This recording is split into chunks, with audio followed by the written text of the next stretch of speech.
ये भी देखिए कि जिस मुर्शिदाबाद में वक्फ कानून के खिलाफ हिंसा भड़की, वो इलाका कहां पर है। मुर्शिदाबाद जिला बांग्लादेश के बॉर्डर से लगा हुआ जिला है। मुर्शिदाबाद में 125 किलोमीटर का बॉर्डर इलाका है। मुर्शिदाबाद में 66% से ज्यादा मुस्लिम आबादी है और इस इलाके में सियासी रूप से टीएमसी का दबदबा है। मुर्शिदाबाद हिंसा को लेकर बीजेपी आरोप लगा रही है कि कल जिस भीड़ ने हिंसा की थी वो रोहिंग्या और बांग्लादेशी थे। बीजेपी नेता दिलीप घोष का दावा है कि पहले भी सीए एनआरसी कानून के खिलाफ इसी जिले में हिंसा भड़की थी। सुनिए एक बार दिलीप घोष को। बल्कि इनकी इतनी हिम्मत हो गई, पुलिस की गाड़ी जला देते हैं, पुलिस की थाना जला देते हैं, फिर भी चलता रहता है। ये कौन लोग कर रहे हैं? ये सब रोहिंग्या है, घुसपैठिया है और इनको पनाह देकर रखा गया है। इसीलिए 450 किलोमीटर का बेड़ा लगाने नहीं दिया जाता बारबेडो है कि आएंगे, उत्पात करेंगे, जाएंगे, हमको चुनाव में जिताएंगे। ममता बनर्जी का प्रोत्साहन से, इस उनका देखरेख से सब कुछ हो रहा है। जब सरकार ममता दीदी तुष्टीकरण की सीमा पार कर जाती है, रक्षक ही भक्षक बन जाए। आज ममता दीदी ही भक्षक बन गई हैं, इसीलिए खुली छूट दे रखा है। शासन का काम है कंट्रोल करना। मुर्शिदाबाद हिंसा को लेकर बीजेपी यही आरोप लगा रही है कि यह सब ममता सरकार के इशारे पर हुआ है। अब इस आरोप में कितनी सच्चाई है यह तो नहीं पता, लेकिन हिंसा पर ममता बनर्जी का जो बयान है वो आया है वो हैरान करने वाला है। हिंसा को लेकर ममता बनर्जी ये सही से, हालांकि कई लोगों को यही उम्मीद थी कि वो हिंसा करने वालों को सख्त चेतावनी तो कम से कम देंगी, उन पर कड़े एक्शन का भरोसा देंगी, लेकिन यहां तो ममता बनर्जी नरमी बरतती दिख रही जैसे हिंसा करने वाले ही पीड़ित हो। ममता बनर्जी कह रही है कि वक्फ कानून से अल्पसंख्यक दर्द में है, उनका दिल दुखा है। इतना ही नहीं, ममता बनर्जी उन्हें भरोसा दे रही हैं कि वो अल्पसंख्यकों और उनकी प्रॉपर्टी की रक्षा करेंगी, बंगाल में ऐसा कुछ होने नहीं देंगी। सुनिए जरा ममता बनर्जी को। और माइनॉरिटी लोगों को हम एक बात कहते हैं, देखिए आप लोगों को दिल में दुख हुआ है वो आपका प्रॉपर्टी के लेके, आप भरोसा रखिए बंगाल में ऐसा कुछ नहीं होगा जिसमें कोई डिवाइड एंड रूल होगा। आप लोगों ने ये मैसेज दीजिए कि सबको एक साथ में रह के बचना है, जियो और जीने दो।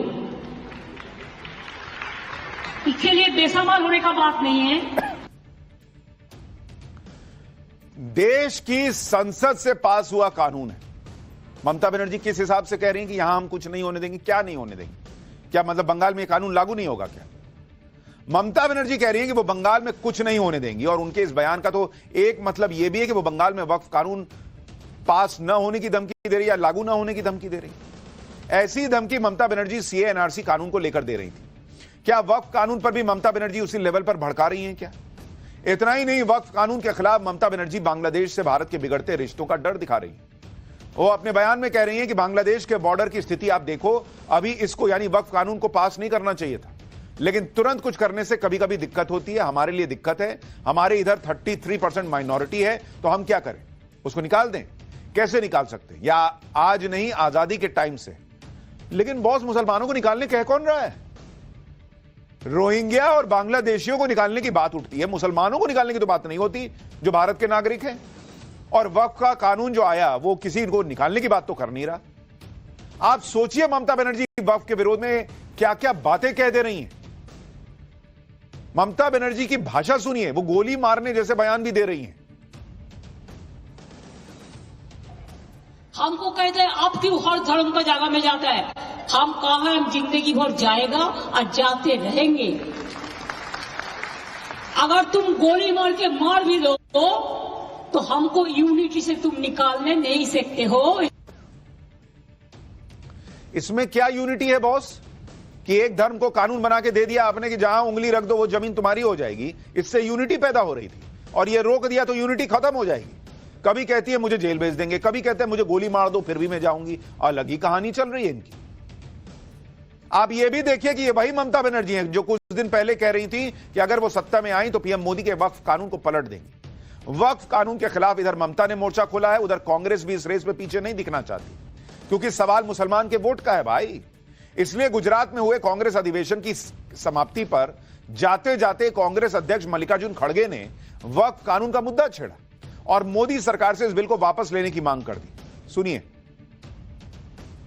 रात के 4-4:30 बजे तक बहस हो गई, वोटिंग हो गई, हर क्रॉस में हमने वोटिंग की और हमारे लोग जितने भी हमारे एमपी थे, राज्यसभा मेंबर थे, उन्होंने पूरी ताकत लगा के इस बिल का विरोध किया और आज भी हम चाहते हैं सरकार उस बिल को वापस लो। यही हमारा मकसद था, इसलिए हम लड़ रहे थे।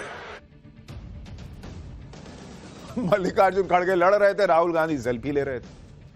कांग्रेस अध्यक्ष बिल वापस लेने की बात कर रहे हैं, वहीं दूसरी तरफ राहुल गांधी वक्फ कानून के विरोध को अलग लेवल पर लेकर चले गए।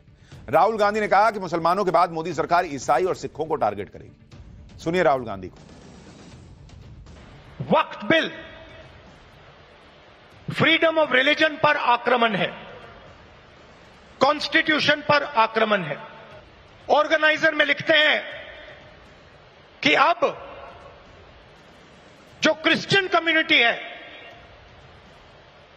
उनकी जमीन पर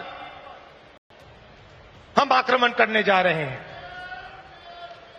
और उसके बाद जो हमारे सिख भाई हैं आपके पास भी आएंगे। तो आप ये मत सोचिए कि ये आप पर आक्रमण नहीं है। आरएसएस की जिस मैगजीन का जिक्र राहुल गांधी कर रहे हैं कि ऑर्गेनाइजर में लिख दिया कि इसके बाद हम ईसाइयों की जमीन लेने वाले हैं, फिर सिखों की जमीन लेंगे, कहीं ऐसा नहीं लिखा हुआ बॉस। लेकिन ये मार्केट में जो फर्जी फैक्ट चेकर घूमते हैं, वो राहुल गांधी कुछ भी बोले उसका फैक्ट चेक ही नहीं करते और राहुल गांधी को कोई फर्क नहीं पड़ता, उनको बस बोल देना है। वक्फ कानून पर राहुल गांधी ठीक वही भाषा बोल रहे हैं जो विदेश जाकर बोलते हैं कि भारत में तो अल्पसंख्यकों पर अत्याचार हो रहा है, सिखों को तो गुरुद्वारे जाने और पगड़ी पहनने की इजाजत नहीं। वो इसी तरह से भड़काते रहते हैं। कहीं इस बात का कोई जिक्र नहीं है कि भाई सिखों और ईसाइयों और हिंदुओं की जमीन, पहले भाई उनको वो अधिकार तो दे दो जो आपने दिया था मुसलमानों को, दे दो कि तुम भी जहां मन वहां उंगली रख लो, फिर उसके बाद 70 साल हिसाब चलने दो, फिर देखा जाएगा आगे क्या करना है। पहले ये तो कोई पूछे उनसे कि ऐसा किया है क्या, आपने दिया है क्या सिखों को यह अधिकार, ईसाइयों को यह अधिकार कि तुम उंगली रख दो, ले जाओ, जमीन तुम्हारी हो गई। वक्फ कानून पर राहुल गांधी खुलकर बोल रहे हैं, लेकिन जब संसद में मौका था तब नहीं बोले। उनकी बहन प्रियंका वाड्रा ने तो वोटिंग तक में हिस्सा नहीं लिया था। लेकिन राहुल गांधी और विपक्ष के इस नैरेटिव को पीएम मोदी के उस बयान ने कमजोर कर दिया, जिसमें एक इंटरव्यू में पीएम मोदी ने कहा कि पुराने वक्फ कानून को कांग्रेस ने वोट बैंक की राजनीति का हथियार बनाया हुआ था। 2013 में वक्फ कानून में किया गया संशोधन मुस्लिम कट्टरपंथियों और भूमाफियाओं को खुश करने का प्रयास था। कट्टरपंथियों और भूमाफियाओं के हौसले बुलंद हो गए। केरल में ईसाई समाज के ग्रामीणों पर वक्फ के दावे, हरियाणा में गुरुद्वारों की जमीन विवादों में, कर्नाटक में किसानों की जमीन पर दावा, सब अब कानूनी उलझनों में फंसी पड़ी है।